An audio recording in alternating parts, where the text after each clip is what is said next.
Қазақтың сайын даласымен адыр қырқа белдерінің бедерін келтіріп, беткейін жайлап қоралы қос жататын, жер-жерде, колхоз-совхоздарда келелі түйе, табынды сиыр, үйірлі жылқы, отар-отар қой өріп шығып жатты. Әсіресе қой шаруашылығы айрықша қарқынмен дамыды.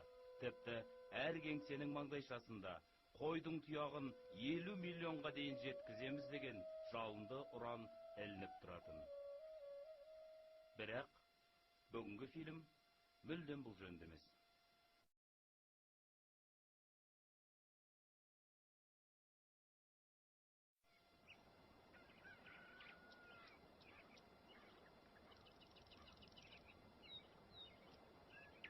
Аңғыбас, аш есікті!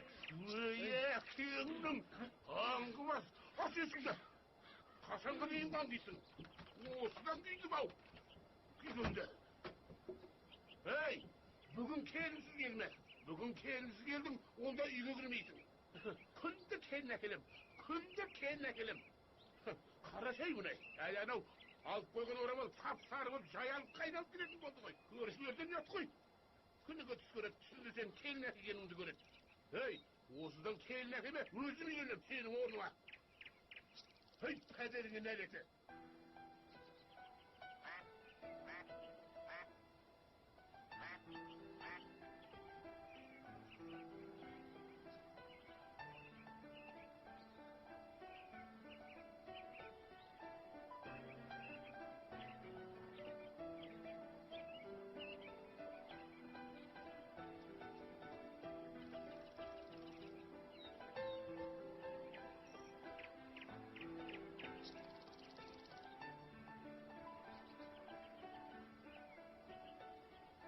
Аттаңын әлеттің баласы! Ой, яшын. Бекон, не болды? Жантос. Мынау? Кел отыр қасыма. Бәрен алдың ғой? Айдаладан неғіп отырсың да?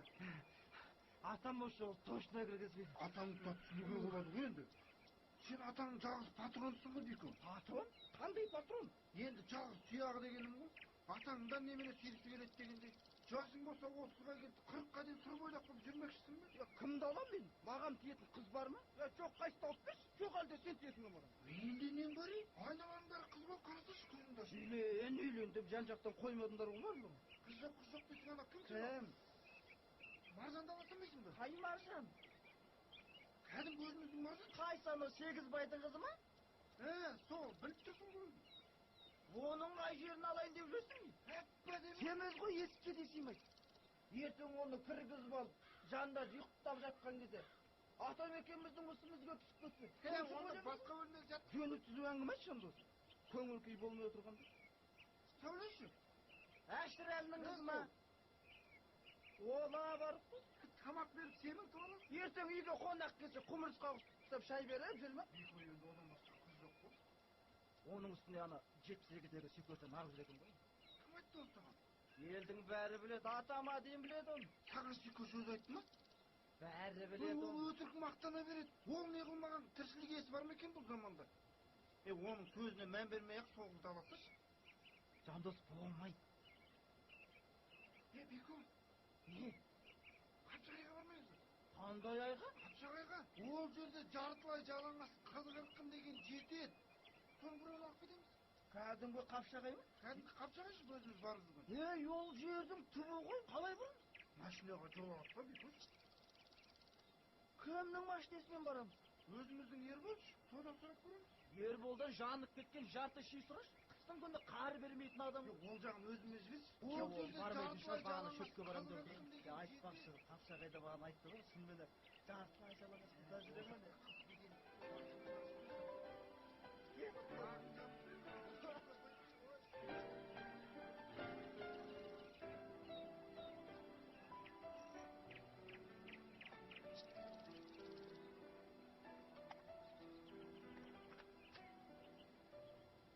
Ереке қалайсың? Не болды? Машина бұзылған ба не? Тоқтат, көреген не себеп екен, Мынаны бірақ қойсын, қойшы. Тоқтат, мен отандырып көремін. Не май ма? Тағалас қойсын, адам өзі. Немене көзім Оп, бәрекелді. Болды, өшір. Осында бензин жоқ. Қалай енді дұрыс болды? Өзінің Береке. ауруы бар анда. Бізге көлік келіп тұрып тұр. Мына Бекошты атасы үйінен қуып жіберіп, үйге өндіру керек. Мен бірден айтам, Құдай шеруіне бармаймын. Той шеруіне қайдан? Алдына қызды алып қашу керек. Иә, қызды алып қашып алайық, содан кейін той шеруіне. Сен не? Әлі үйленбегесің бе? Ана кезде алып қояды, беташарға жұрттың бәрін шақырып жүреді ғой. Оның үстіне менде жұмыстен басым асып жатыр. Түстен мен шөп қылуару керек, кешкісін мал өрістен келеді, он жайғастыру керек. Ана әкелді жұмыстан алып қайту керек. Ербол не бұл? Ер жігіттік бір көмең жасыдыш? Әйтпесе саған да бір қыз ала келейік сол жақтан. Өзің көз алдың елестетші. Қапшайға барасың, жартылай жалаңаш қыздар. Ортасында сен, мен, үшеуміз.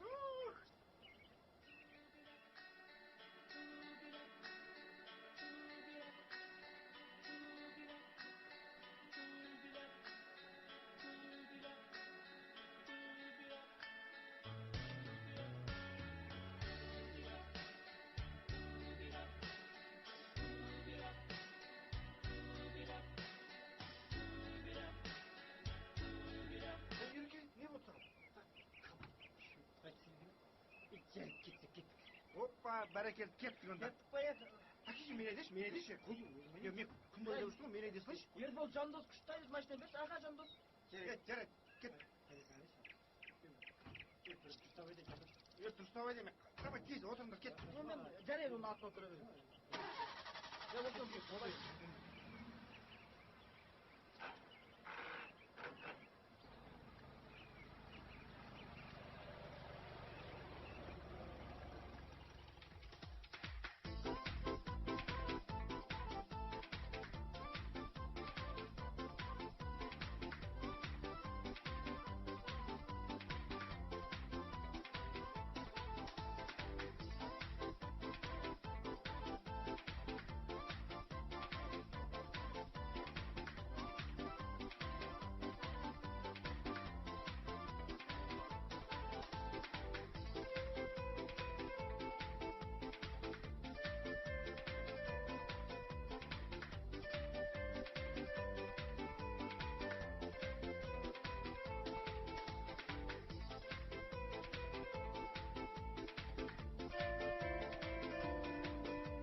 Ербол, сен кеше бір қызды уайызыққа салып зырылдатып бара жатыр едің ғой, не істедің? Ерекең бәле, біле ол. Жандос не қарамай қалмай. Жарайды. Керек бензин беріңдер ма? Бір теңі бар, өткізелеміз ба? Өткіз көрейік. Бензинді қоя тұрыңдаршы, мешіттегі қызға айтып берейін ба? Күлкілі ме? Айтып берші. Былай болған ғой. Екі қыз болған ғой. Екеуі де мынандай әдемі қыздар. Бірақ екеуінің бір кемшілігі 32-тен жұрдай болып. Тіс жоқ па деді? Тіс жоқ. Ауызда тіс жоқ мүлдем. Одан жаңағы біреуінде бірақ анандай әлгі ауылда апалар салушы еді ғой. Таңдай тұр. Иә, сондай анау кешкі жақтың кестедегі суға салып қоятыншы. Танымайдыш, мен атам салып отыр. Bir gün сол дәл аузында тісі жоқ қыздар жігіттер отызға шақырмай ма? Еркеш. Содан жаңағы ұялғаннан құрбысына бармай мен. Барыпты да, жүр бармаған ана тісіңді бере тұршы деп. Содан ана құрбысы айтты, жарайды ал, бірақ сырылып, мырлып бірдеңе болып жүрмесін, байқа деп. Содан ана қыз отырысқа кетпей ма? Ертесі болып отырыстан келіп анау мынау болып жатса, жаңағы жұпар келіп айтады, тісіңді қайтармайсың ба деп. Содан ана қыз аузынан алып да тісін ананың аузына салып бермей ма? Содан ана қыз отырыстың әңгімесін жіберіп жатыр. Ал жұпар болса тамсанып отыр дейді, жатақханада жататын қыздар емес па? Деп айтады дейді, мә, салат жегесіңдер ма деп. Содан ана қыз, иә, салат жедік, не болды деп ары қарай әңгімені бұрқыратып айтып жатса, не болып қалды десе, мә, манты жепсіңдер ғой деп, иә, мантысы жақсы болды, не болды деп қайтадан ана отырыстың әңгімесін бұрқыратып жатыр дейді. Сөйтсе ана қыз деп түрі бұзылып кетті. Не болып қалды десе, не отырысқа ерболдар да келген ба деп айтады дейді. Қыздар-ай, боласың шөлдесем, жарықты білермен сендерді көрмесем, жетер ме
алейкум ассалам.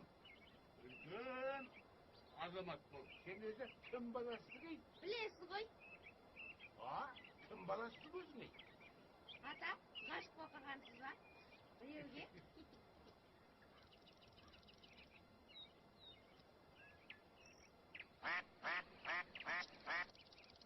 Ата, қайда барасыз?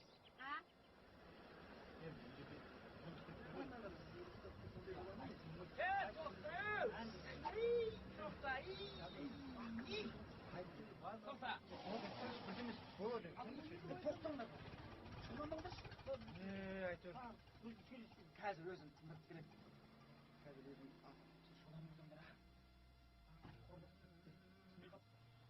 ассалаумағалейкум көке, ауыл аймақ ботатайлар. Қалғыл үйдегі жеңшемнің қалы қалай? Жеңгеңде шаруан болмасын. Белгіге қарамайсыңдар ма? 140 деп тұр ғой. Сендер 170-пен келесіңдер. 140-пен жүрмейсіңдер ма? 140 жүріңдер деп айттың ғой сендерге. Бізде көрсеткіште 140 теңге жоқ қой, не істейміз? Менде 120 ғана. Түсіністейік көке, енді қазақпыз дегенде. Мен орыспын. Ну, извините, орысаға. Орысаға екен. Так, машинаның документі. Техпаспорт, медосмотр, техосмотр, права, ТИКРНН, бәрі кәне. Көке, енді түсіністейік, үйдегі жеңешеммен бірлесе аласыз дегенде. Түсінбеймін, орыспын мен. Ну, извините, орысаға говорил деньги, дайте дома жеңгешке скажите. Бұдан кейін бұзбаңдар. 200 дейма 200 бен, 300 дейма 300 бен. Спасибо. Орысаға спасибо. Большое спасибо.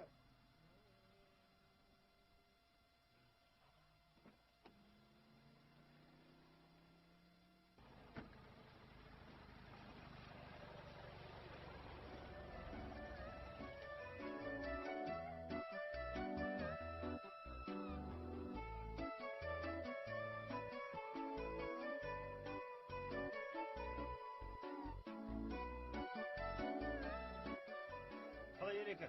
Бірдеңе тастады ма? Титтер үмітті ақтадық базар. 1000 теңге бар ғой, 1000 теңге бар. Міне 1000 теңге. Мынауың не? Лақтырып кетті ғой мыналар біз. Қу.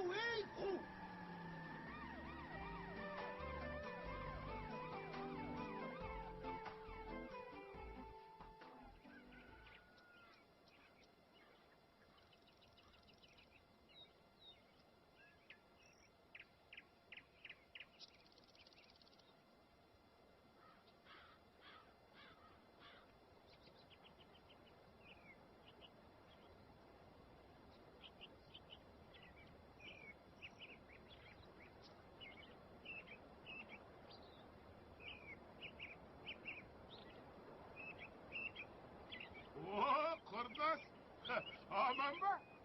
Қалайсыз? Өзіңіз қалайсыз? Бала шаға, Құрдас. мал жан аман ба? Құрдас. Аман есен, рахмет. Үлкен кеңер шығып, жемпір көрейін дедім. Жемпір дейді? Оғандай жемпір? Не, кенжен үйленейін деп жатыр ма? Келінге жемпір іздегеніне қараған. Кенжесі құрғыр. Құлайдың түгін үйленеді ғой. Бүгін бар ғой оны, үйден қуып жіберді. Бүгін келін әкемесен, Ойбай-ау, онына мен сені сенбеймін, сол кенжене. Осы жол далдайды ғой сені. бүгін келін әкемесен өзім үйленем дедім. Өзің? Кімге? Айналайын құласым-ай, өзің де ішін сезіп тұр ғой. Ағамда. Кетші, қайдағын айтпайды. Сен жемпір емес, кемпірлі деп жүрсің, ау деймін шамасы. Қайда? Ой, тоқта. Бико, айтпақшы бар ғой. Қырғыз бар. Қырғыз бар? Әдемі. Тоқташы, қазір қасыма барып асып қояйын. Қыздарына қандай қыз өзі? Мінезді бір керемет. Таң қалғаным апамның үйіне бара жатқан ғой, шампасын өріп беруге. Содан төменгі тұрардың үйінен шықты да мені бір тұрағат қақпасын алды. Сосын не? Мен жаймен өтіп кеттім. Сен сонда бұдан не көрдің? Мен адам ізет үйіне басылып көріп тұрмын. Көрмейсіздер ме менің алдымда кесіп өтпей тұрғанын? Сен басың үстімен мынауың қызық қой. Сен бері қарашы. Сен ақымақсың. Ол сен алдына кесіп өтпей қайнатасы емессің ғой сен оны. Қайната келеге тасығайын. Онда бүгін қайната дейсің. Қайната болып емес. бастысы ер адамдардың, үлкен кісілердің алдын кесіп өтпеу.